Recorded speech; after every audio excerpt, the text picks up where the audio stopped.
పొద్దుగాలనే ఇంటి ముంగటికి గంగెడ్లొచ్చేది. సన్నాయి సప్పుడుకు బసవన్న ఆడుతుంటే చూసుకుంటా మురిసేది. హరిదాసులు ఇల్లు దొరుకుంటా భజనలు చేసేది. ఇదే టైంలో కొందరు కళాకారులు కూడా ఊర్లోకొచ్చి ఆటలు పెట్టేది. చిన్నప్పుడు అమ్మమ్మ ఊరికి పోతే ఇవన్నీ చూసుకుంటా మస్తు ఎంజాయ్ చేసేది. కానీ పట్నంలో గవన్నీ ఏడుంటాయి అని ఫీల్ అయ్యేటోళ్ళంతా గీడికి పోయినరా అంటే పల్లెటూర్ల పండుగ ఎట్లా జరుగుతుందో మొత్తం చూడొచ్చు. ఇంటి ముందడి గంగిరెద్దు రాగానే బొట్టు పెడతానికి బిడ్డను తీసుకొని వస్తుంది అమ్మ. వెనకమర్ల హరిదాస్ కూడా ఉన్నాడు. ఈడ కుమ్మరన్న వంట గిన్నెలు ముంతలు చేస్తున్నాడు. ఈడ మార్కెట్ లో అమ్మలు కూరగాయలు, ఉల్లిగడ్డలు, ఎల్లిగడ్డలు, ఆనిక్కాయలు అమ్ముతున్నారు. వీళ్ళేమో శిల్పాలు చెక్కుతున్నారు. ఈడ బొమ్మలు తయారు చేస్తోళ్ళు. ఇటీళ్ళు కమ్మరి పని చేస్తున్నారు. వీళ్ళేమో వ్యవసాయం పనుల్లో బిజీగా ఉన్నారు. అచ్చం పల్లెటూర్లో తిరిగినట్టే ఉన్నది కదా.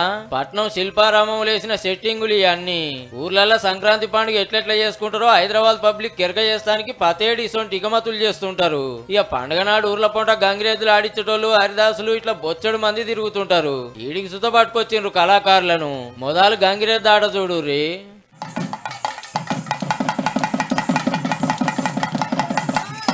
హరిదాసులు కీర్తనలు ఎంత ముద్దుగా వాడుతున్నారో.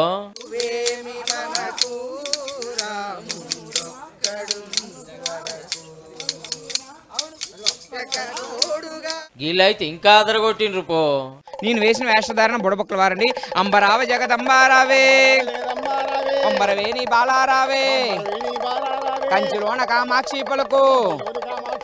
ఇక ఇప్పుడు జంగమదేవరులు. ఓయ్ ఓయ్ జంగమా ఓంకారలింగమా, నాణ్యమైన జంగమా నా ప్రాణలింగమా, సంకురాత్రి పండగ నాడు సిద్ధేశ్వర సాంబశివుని కరుణ కలుగు. అట్లనే ఈ శల్యమున్నక్కేమో చెప్తున్నారు ఈనుండ్రి.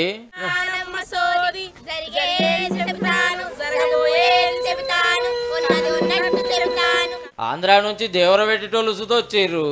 దేవి రావే ఎల్లమ్మ రావే, రావే రావే మాయమ్మ రావే, దేవి రావే ఎల్లమ్మ రావే, రావే రావే మాయమ్మ రావే. కళాకారులు ఆటపాటలతో పట్టణానికి పల్లెను మోసుకొచ్చిర్రు అనుకో రాదుర్రి. ఒకప్పుడు మరి పల్లెల్లో ఉండేటటువంటి కళ మరి పల్లెలకే కాకుండా ఈ పట్టణానికి కూడా అందరికి కూడా పరిచయం చేయాలని చెప్పి మన స్పెషల్ ఆఫీసర్ గారు ప్రత్యేకించి మాకు ఒక అవకాశాన్ని కల్పించారండి. పతేడు ఇట్లా వేషాలు కట్టి పబ్లిక్ ఊర్లలో ఉండే కళాకారులు వెనకటి కళలను చూపిస్తుర్రు అన్నట్టు. అప్పటి నుంచి ఇప్పటి వరకు కూడా సుమారు 20 సంవత్సరాల పైగా మేము ఇక్కడికి వస్తూ ప్రతి సంవత్సరం కూడా వస్తున్నాము. శిల్పారామం స్పెషల్ ఆఫీసర్ గారు, ఇక్కడ ఉన్నటువంటి వారందరూ కూడా మాకు కళాకారులను ఈ సంక్రాంతి రోజుల్లో మాకు ఆదరణ కల్పించి, శిల్పారామంలో శనారం చాలైన సంక్రాంతి సంబరాలు మంగళవారం దాకా సాగుతాయి. ఊర్లో పోకుంటుండి దగ్గర పట్ల ఉన్నోళ్ళు అట్లా పోయిరారు మరి.